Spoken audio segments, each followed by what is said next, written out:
What's up, guys? In this video, I got for you some easy and simple dieting tips for the holiday season. Basically, the way you want to handle how strict you have to be when it comes to your dieting through the holiday season, will all depends on your goals and the things that you want to achieve and how extreme they're going to be.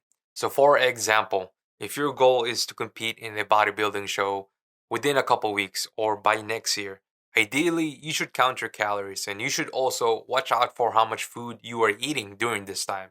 Competing in a bodybuilding show, that's a very extreme goal. So a lot of things that you're going to be doing will be strict and you're going to have to really restrict yourself. If your goal is to get lean by the summer or get a six pack by then you can be a little bit more relaxed, a little bit more moderate when it comes to the suggestions that I have in this video because you have a lot more time. You can enjoy the holiday a little bit better compared to somebody who has a very extreme goal.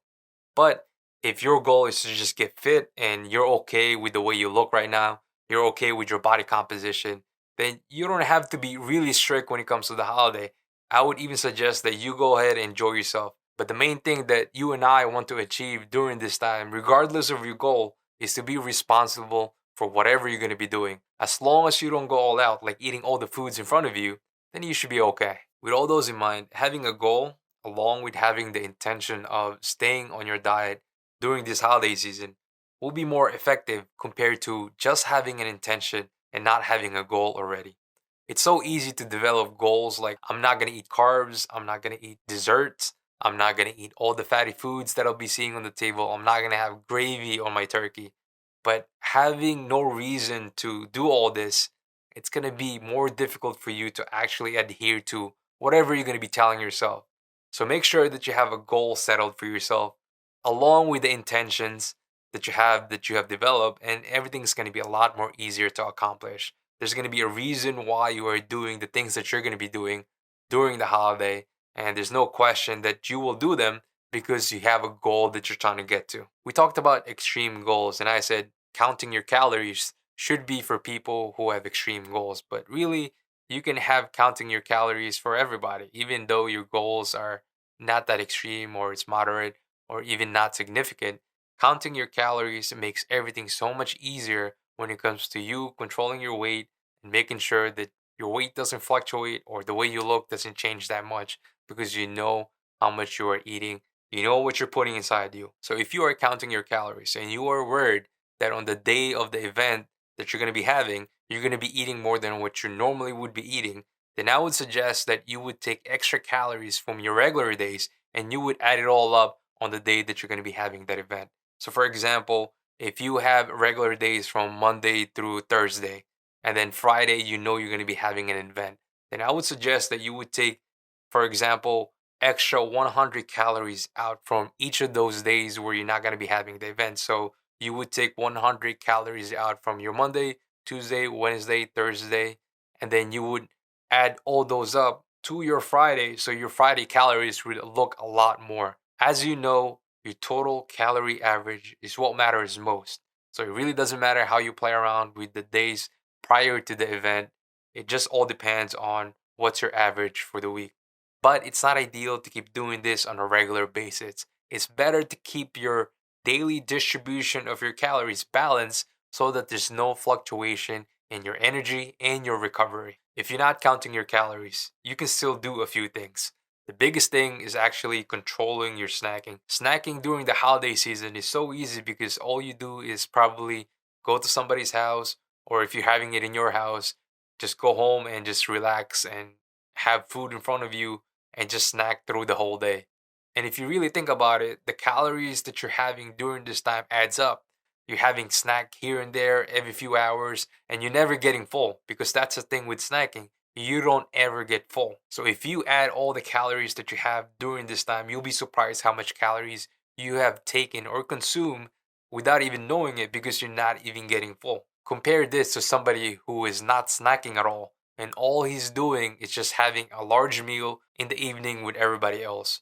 The calories that you'll be having will be significantly less compared to somebody who's been snacking through the whole day. So this is what you have to pay attention to. If you're somebody who enjoys having snacks through the whole day while you wait for everybody to get to the house or while you wait for the dinner to be prepared, Try not to do that because it adds up, especially if you're not tracking your calories and all you're doing is intuitively just eating.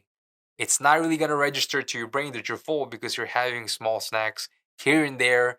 And the only thing that's going to make you full is once you have that big meal at night. And by then, you probably have a lot of calories that you have consumed already because you've been snacking through the whole day. You can also eat a lot more protein and a lot more fibrous foods because this will make sure that you get full faster. Protein is amazing because compared to carbs, where 1 gram equals 4 calories, protein definitely makes you feel more satisfied. And you can't really compare it to fats because 1 gram of fat equals 9 calories. And if you eat a lot of fat, then it's going to be a lot more significant. Fibrous foods are amazing because usually they're very low in calories and high in volume.